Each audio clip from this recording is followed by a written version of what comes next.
Mark 11, the triumphal entry.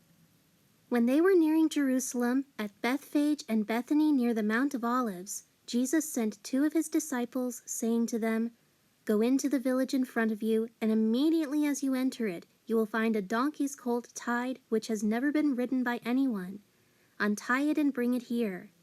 If anyone asks you, 'Why are you doing this?' say, 'The Lord needs it,' and immediately he will send it here." So they went away to the village and found a colt tied outside at a gate in the street, and they untied it. Some of the people who were standing there said to them, "What are you doing untying the colt?" They replied to them just as Jesus had directed, and they allowed them to go.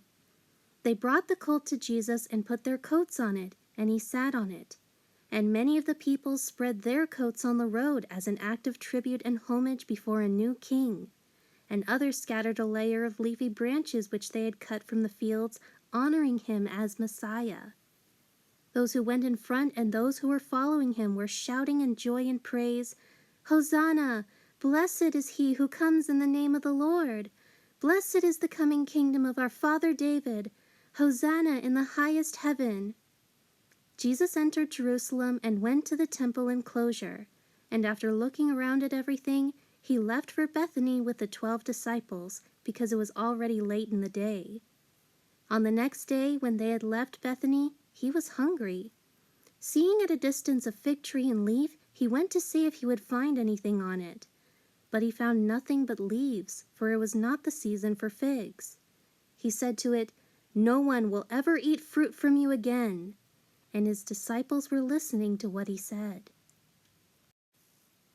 Jesus drives money changers from the temple. Then they came to Jerusalem, and he entered the temple grounds and began driving out with force the people who were selling and buying animals for sacrifice in the temple area, and overturned the tables of the money changers, who made a profit exchanging foreign money for temple coinage, and the seats of those who were selling doves. And he would not permit anyone to carry merchandise or household wares through the temple grounds, using the temple area irreverently as a shortcut. He began to teach and say to them, "Is it not written, 'My house shall be called a house of prayer for all the nations'? But you have made it a robber's den." The chief priests and the scribes heard this and began searching for a way to destroy him, for they were afraid of him, since the entire crowd was struck with astonishment at his teaching. When evening came, Jesus and his disciples would leave the city. In the morning, as they were passing by, the disciples saw that the fig tree had withered away from the roots up.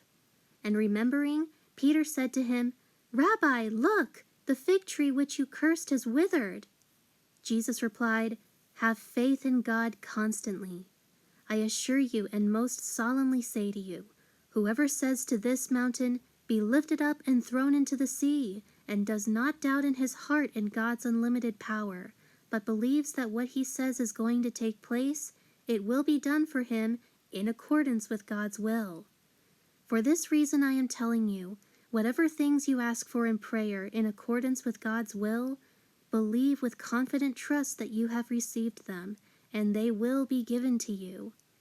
Whenever you stand praying, if you have anything against anyone, forgive him, drop the issue and let it go, so that your Father who is in heaven will also forgive you your transgressions and wrongdoings against him and others. But if you do not forgive, neither will your Father in heaven forgive your transgressions." Jesus' authority questioned. They came again to Jerusalem, and as Jesus was walking in the courts and porches of the temple, the chief priests, the scribes, and the elders came to him and began saying to him, "By what authority are you doing these things? Or who gave you this authority to do these things?"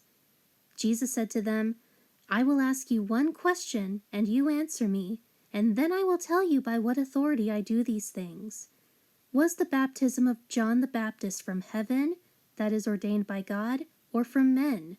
Answer me." They began discussing it with each other, saying, "If we say from heaven, he will say, 'Then why did you not believe him?' But shall we say from men?" They were afraid to answer because of the crowd, for everyone considered John to have been a real prophet. So they replied to Jesus, "We do not know."